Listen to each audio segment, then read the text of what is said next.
Patel S के music देखने के लिए लाइक भी सब्सक्राइबर्स करें और शेयर करें। Mobile N9098728170।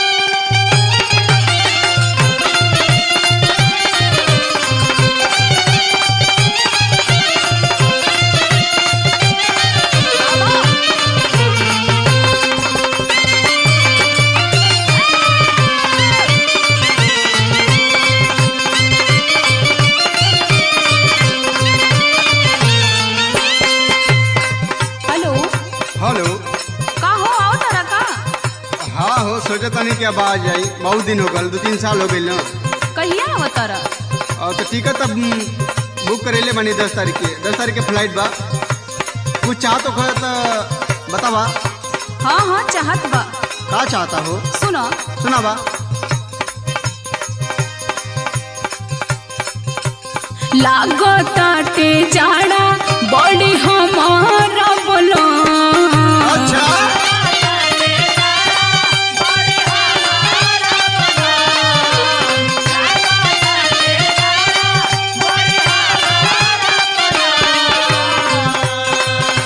लागताटे जाड़ा बड़ी हमारा बोलो।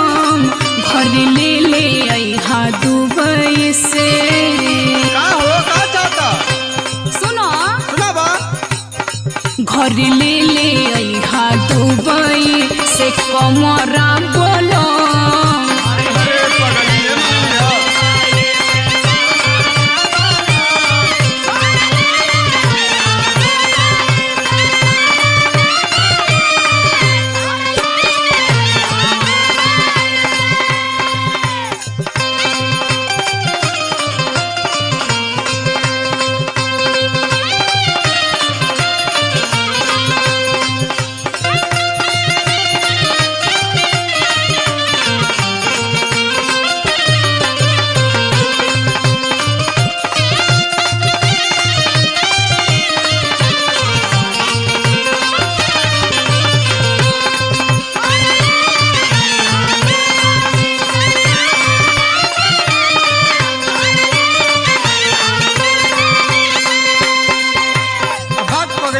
कमरा के ले हम खुदे आवतानी तो कमरा का होई?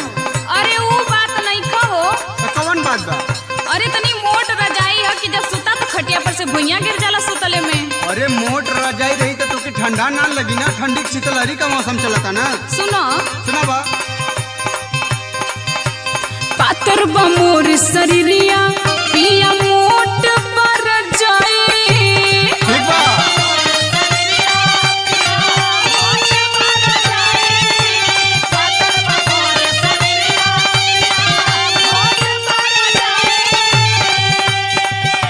सुते में जीव अपनाला मोरे आवे ना होए। अरे तो मोटी जला ले।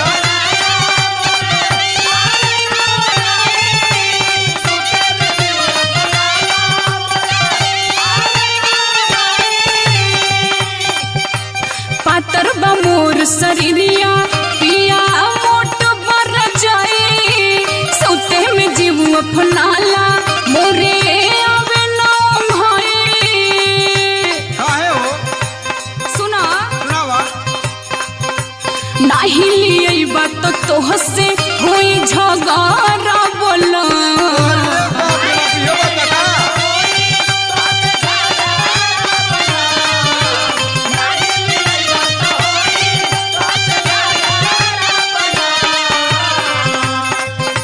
नाही लिए बात होई तोह से झगड़ा बोला। घर ले अइहा दुबई से। घर ले अइहा दुबई से कमरा बोलो।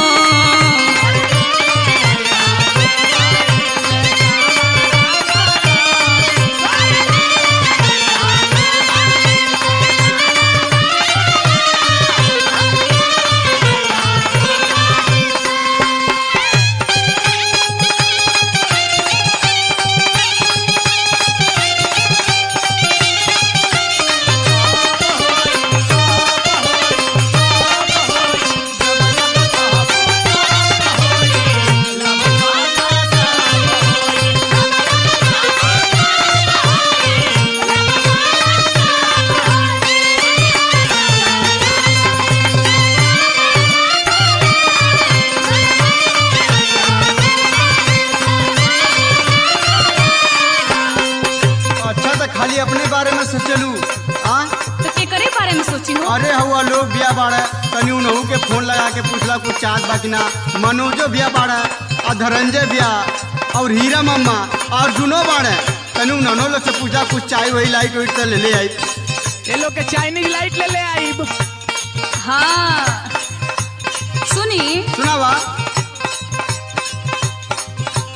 गैला बलम परदेश मोर लागे न मनवा। बाप रे बाप।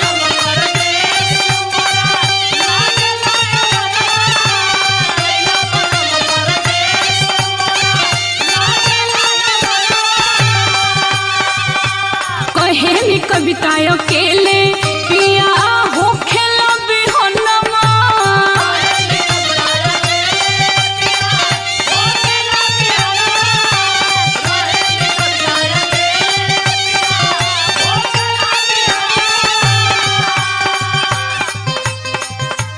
गैला बलम परदेश मोर लागेला न मनवा। कहे नि साधना अकेले पिया हो खेला बिहनवा। अच्छा अरे पागल तुहार ननद बाड़ी भौजाई बाड़ी उन्होंने लोग के संगे हंस के बोल के बैठ के बतिएबू तो टाइम पास हो जाई ना। तो देवरा बा ना ओकरे संगे बोल बतिया के टाइम पास कर लेवल करा। छुट्टी लेके आवा हाल पजारा बोला। बस बस आवा तनी।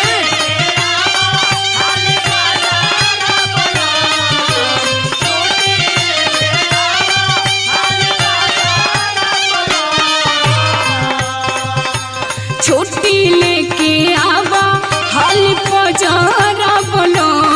घर ले ले अइहा दुबई से।